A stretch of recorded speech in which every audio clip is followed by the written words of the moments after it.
ঈশ্বর নোহকে যে জাহাজটি বানাতে বলেছিলেন তা নোহের পক্ষে ভয়ঙ্কর ছিল। এই জাহাজটিতে চালকের জন্য কোনো দাঁড় ছিল না। এটি পুরোপুরি বাক্সের মতো। যেমন এক জাদুকর নিজেকে বাক্সে বন্দি করে জলে ফেলে দেয়, তেমনি নোহ নিজেকে বন্ধ করে ভয়াবহ জলে ফেলে দিয়েছিল। এই কাহিনী থেকে আমরা অনেক কিছু শিখতে পারি। প্রথমত, ঈশ্বর যখন আমাদের কোনো কিছু করতে বলে তা দেখতে ভয়াবহ হলেও কিন্তু তা আমাদের মঙ্গলের জন্যই হয়। তাই নোহ বিশ্বাসের দ্বারাই চলেছিল, দৃশ্য দ্বারা নয়। দ্বিতীয়ত, জাহাজটিতে কোনো দাঁড় ছিল না। এখানে আমরা শিখি নিজেদের জীবনের চালক নিজেরা নয়, বরং ঈশ্বরকে করতে হয়, যা নোহ করেছিল। আজ আপনার জীবনের চালক কে? আপনি না ঈশ্বর? আর তা আপনার কর্ম বলে। আরও একটি জিনিস লক্ষ্য করার বিষয় ছিল, যে জল দ্বারা ঈশ্বর পুরো পৃথিবীকে নষ্ট করতে চলেছিলেন, সেই জলই নোহর জীবন বাঁচিয়েছিল।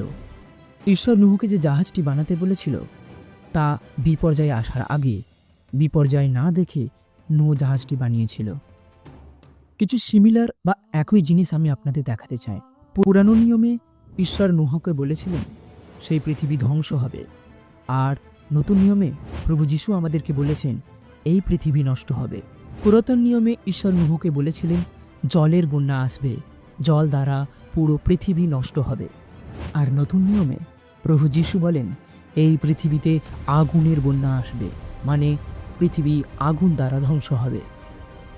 পুরাতন নিয়মে নোহের সমাজ, নোহের পৃথিবী পাপে পূর্ণ ছিল, তাই পৃথিবীর লোকেরা ধ্বংস হবে। সেই নতুন আকাশ, নতুন পৃথিবীর জন্য তৈরি হচ্ছিল নোহ, ঈশ্বরের ওপর বিশ্বাস করে। নতুন নিয়মে প্রভু যীশু বলেছেন আমাদের এই পৃথিবী ধ্বংস হবে। এই সময়ের লোকেরা নোহের নোংরা সমাজের লোকেদের মতোই নষ্ট হয়ে আসছে। আমরা কি নতুন আকাশ, নতুন পৃথিবীর জন্য অপেক্ষা করছি?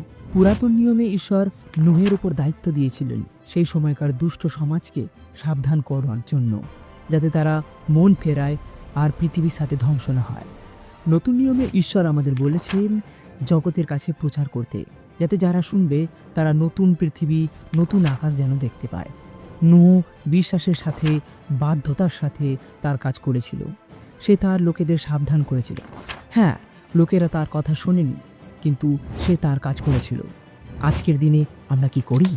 নোহ ঈশ্বরের প্রত্যেকটি আজ্ঞা মেনে বিশ্বাসের দ্বারা ধার্মিক প্রতিপন্ন হয়েছিল। যিশু আজ আমাদের একই কাজ করতে বলেছেন।